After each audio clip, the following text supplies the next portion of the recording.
Assalamualaikum dan salam Malaysia Madani. Ini BIS Malaysia edisi Jumaat 9 Februari 2024.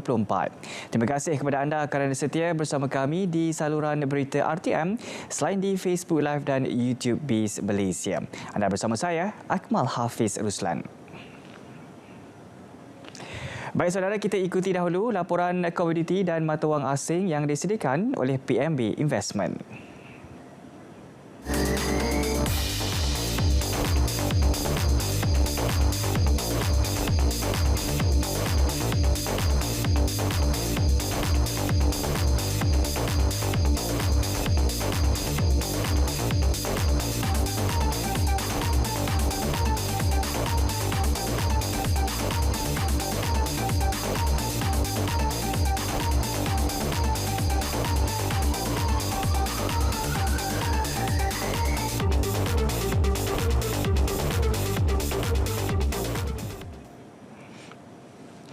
Kerajaan bersama-sama Majlis Negara-Negara Pengeluar Minyak Sawit CPOPC sedang berbincang kaedah untuk memperjelas serta memperluas maklumat berkenaan industri sawit Malaysia dan Indonesia kepada global. Menerusi hantaran media sosial, Menteri Perdagangan dan Komoditi Datuk Seri Johari Abdul Ghani memaklumkan beliau telah menerima kunjungan hormat daripada CPOPC. Pertemuan itu untuk mengukuhkan kerjasama dan mengadakan perbincangan bagi manfaat industri sawit Malaysia dan Indonesia. Usaha bersama CPOPC itu antara strategi bagi mempromosikan industri sawit Malaysia dan menjadikan minyak sawit sebagai pilihan utama masyarakat dunia. Malaysia merupakan pengeluar sawit nombor 2 dunia terbesar selepas Indonesia.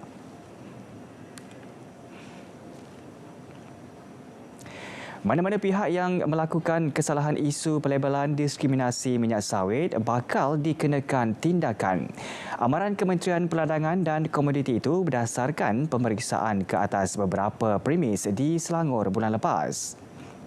Beberapa produk makanan di premis-premis berkenaan mempamerkan secara jelas label bersifat diskriminasi terhadap minyak sawit DLAPO. Pasukan petugas pelbagai agensi MATF turut mengesan syarikat pengimport menampal pelekat diimport dan diedarkan oleh pada label berupa DLAPO pada produk yang diperiksa. Premis-premis terlibat turut diarah hentikan penjualan produk yang mempunyai pelabelan bersifat diskriminasi terhadap minyak sawit selain mengeluarkan produk sedia ada di pasaran dengan kadar segera. Teknik pelabelan itu memberi tanggapan negatif kepada pengguna sekaligus menjejaskan reputasi minyak sawit keluaran negara selain melanggar prinsip perdagangan yang adil dan telus. Perdagangan borong dan runcit Malaysia mencecah paras tertinggi iaitu RM143.9 bilion pada Disember 2023. Ia sekaligus menyumbang kepada jumlah jualan keseluruhan tahun lalu yang mencapai RM1.7 trilion.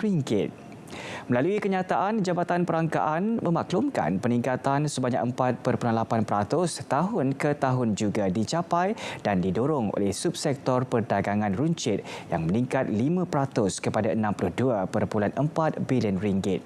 Perdagangan borong juga berkembang kepada RM62.9 bilion diikuti oleh kenderaan bermotor dengan pertumbuhan 5.9%.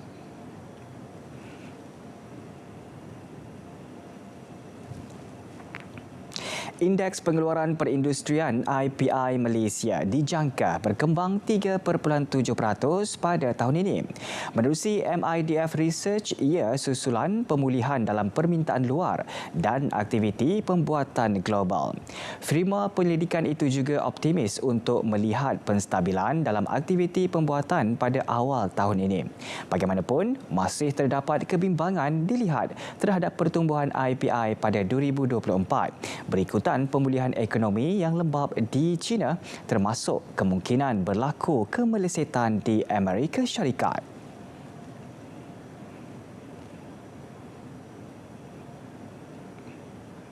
Baik saudara, BIS Malaysia berhenti rehat seketika, kembali selepas ini.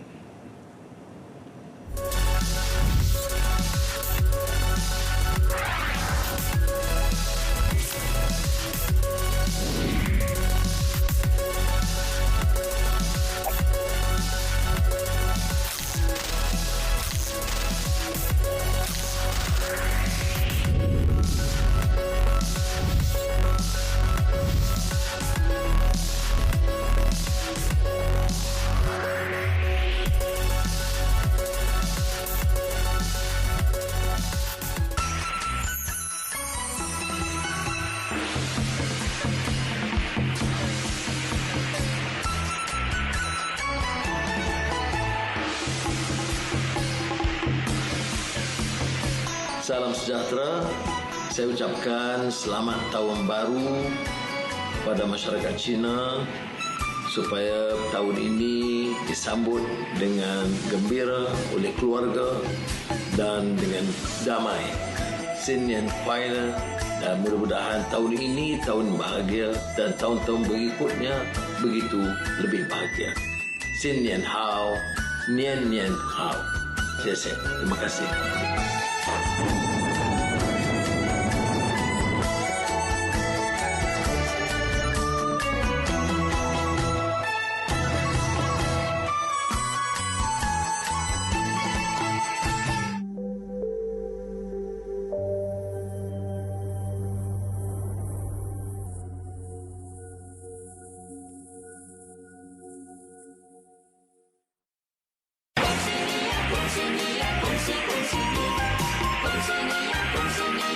Saya Nancy Syukri, Menteri Pembangunan Wanita Keluarga dan Masyarakat, dengan ini mengucapkan Selamat Tahun Baru Cina kepada seluruh warga Tionghoa di Malaysia.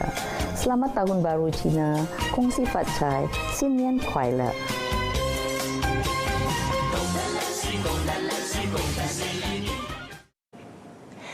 Bertemu kembali. Seperti biasa, saudara, setiap Jumaat kami bawakan rangkuman imbasan berita ekonomi yang menjadi tumpuan media utama negara sepanjang minggu ini.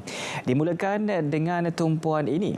Jumlah hasil keseluruhan sektor perkhidmatan bagi 2023 adalah 2.3 trilion ringgit, meningkat 8.4% daripada 2.1 trilion ringgit pada 2022. Menurut Jabatan Perangkaan Malaysia DOSM, prestasi ini disumbangkan oleh subsektor perdagangan borong dan runcit, pengangkutan dan penyimpanan serta maklumat dan komunikasi. Masing-masing meningkat 7.7%, pertambahan 119.1 bilion ringgit, 15.8%, pertambahan 20.4 bilion ringgit dan 5.3%, pertambahan 8.6 bilion ringgit berbanding angka pada 2022. Namun begitu, terdapat beberapa subsektor yang masih belum melepasi nilai hasil sebelum pandemik, iaitu makanan dan minuman menurun 1.4%, kesenian dan hiburan dan rekreasi menurun 24.4%, dan perkhidmatan persendirian dan lain-lain aktiviti menurun 23.9%.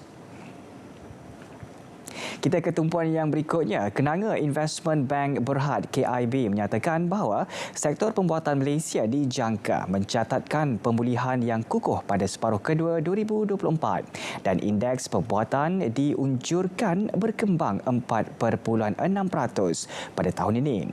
Dalam nota penyelidikannya juga menyatakan pemulihan sektor pembuatan akan didorong oleh kitaran teknologi pada separuh kedua 2024 dan pemulihan pasca pandemik secara berperingkat di China dan turut menjangka pertumbuhan keluaran dalam negara kasar KDNK berkembang kepada 4.9% pada tahun ini.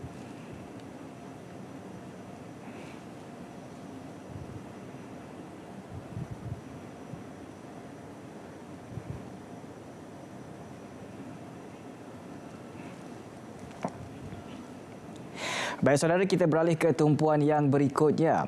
Ekonomi Malaysia dijangka berkembang antara 4.0% dan 5.0% pada 2024. Mendapat rangsangan daripada perbelanjaan domestik dan pelaburan langsung asing FDI, demikian menurut Inter-Pacific Asset Management. Ketua Ahli Ekonomi dan Pengurus Dananya, Datuk Dr. Nazri Han berkata, usaha gigih secara berterusan kerajaan membawa masuk lebih banyak pelaburan asing juga merupakan petunjuk peningkatan keyakinan pelabur global terhadap Malaysia yang memberi prospek baik kepada pasaran domestik.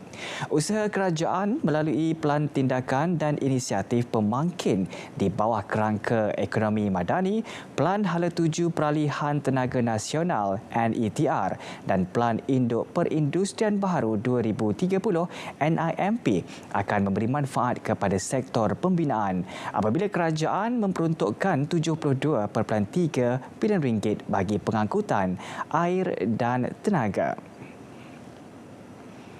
Untuk tumpuan yang berikutnya, saudara, Kementerian Perdagangan dan Komoditi merancang untuk menjadikan Mesir sebagai bahagian penting dalam mengembangkan ekspor minyak sawit Malaysia ke benua Afrika menerusi zon ekonomi terusan Swiss. Menterinya Datuk Seri Johari Abdul Ghani berkata, kerjasama ekonomi dalam sektor sawit antara Malaysia dan Mesir telah dibincangkan dalam pertemuan beliau dengan Duta Mesir di Malaysia, Ragai Taufik Nasir, pada Isnin di pejabatnya.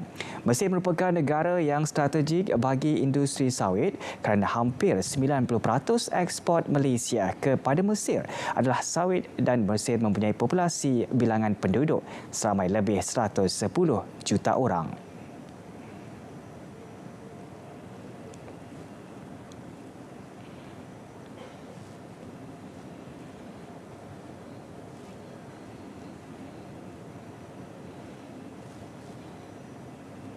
Baik saudara, kita ke tumpuan yang berikutnya. Malaysia yang diberi penarafan A3 stabil akan mendapat manfaat daripada persaingan perdagangan serta teknologi antara China dan Amerika Syarikat berikutan perang perdagangan antara kedua-dua negara yang akan terus mengganggu rantaian bekalan. Dapat Investor Service berkata, persaingan antara Amerika Syarikat dan China menguntungkan ekonomi yang mempunyai asas pembuatan serta infrastruktur yang mantap seperti Malaysia, Vietnam dan Thailand. Bagaimanapun, peningkatan konflik ketenteraan di Asia Barat turut menimbulkan risiko rantaian bekalan manakala geopolitik akan kekal menjadi penentu.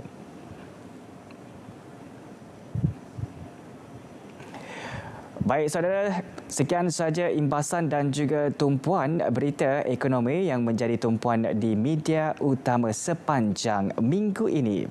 BIS Malaysia edisi 9 Februari 2024 berakhir di sini. Dari sungai hingga ke segara, Palestin pasti merdeka. Saya Akmal Hafiz Ruslan, selamat berhujung minggu. Assalamualaikum dan salam Malaysia Madani.